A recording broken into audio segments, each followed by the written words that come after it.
Alright guys, let me just tell you why we use these kind of tools in the first place instead of using a bazooka, an auto taping machine, a bigger one.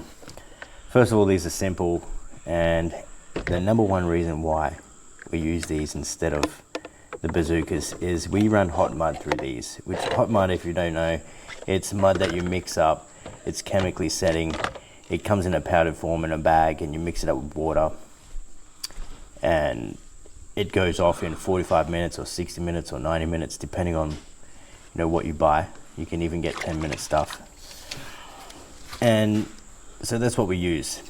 Now a lot of poor quality brands of base coat, it can go off all of a sudden in it's meant to be 45 minutes, it might go off in 20 minutes, and if that happens and you're using a $2,500 taping bazooka, I mean these are still over $1,000 anyway. They're not cheap, but I mean if you take care of them, you wash them out beautifully every time, then I mean they last. But you gotta just make sure, if you're using 45-minute mud like we did today, you want to make sure you're washing it out just after, I don't know, 30 minutes or something like that.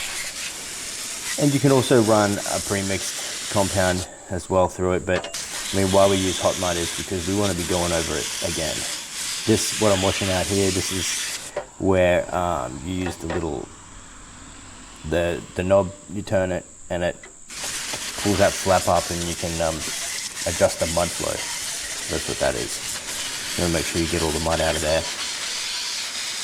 I've heard of guys who've had a bad batch of base coat and they've run it through their bazooka thinking they've got time, and then all of a sudden it dries up and down the tube and everywhere it's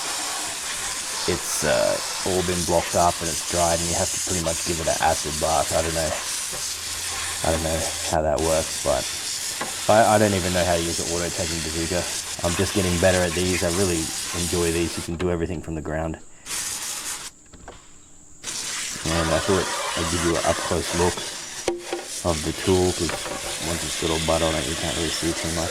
But that's the number one reason why we use these, because we run hot mud through them. So after we tape, you might have a bite to eat, and then an hour later it's all dry and you can go over it again.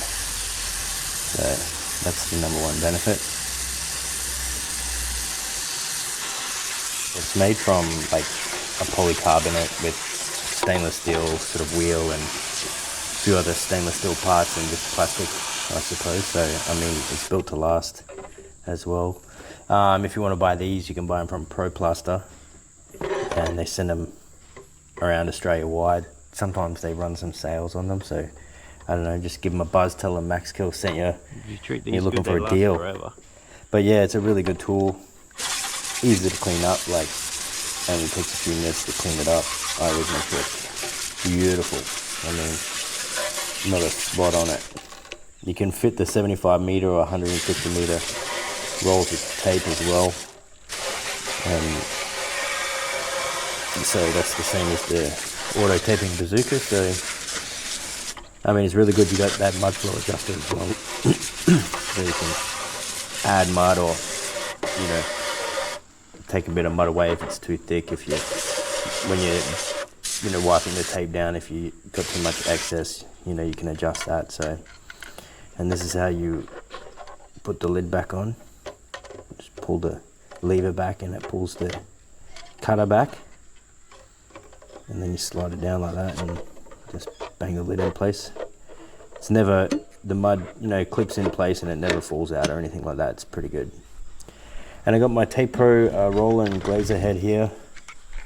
These are really good tools as well. Super handy, used for doing the internals. You use the taper to bed the tape in. The taper also has the creaser wheel as well, so it does internals and flats as well. So that's why it's one step ahead of the smaller banjos as well. Even though some of those banjos actually can pop little attachments on and you can do corners. But this is my nice roller. This is a beauty. I mean, this thing would last forever. I don't even use it as much as I'd like to.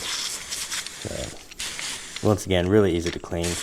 Has wheels going in a couple of different directions on a 90 degree, so it just presses that tape nice and square into the wall, and you run it up and down. Kind of finds its nice spot. So whenever you use these tools, make sure you give them a good clean afterwards. That's for sure. So tune in for the next video, guys. Next one is we're just going to be running some flat boxes over the joints, and we're using Racer's level 5 box. So yeah, check it out.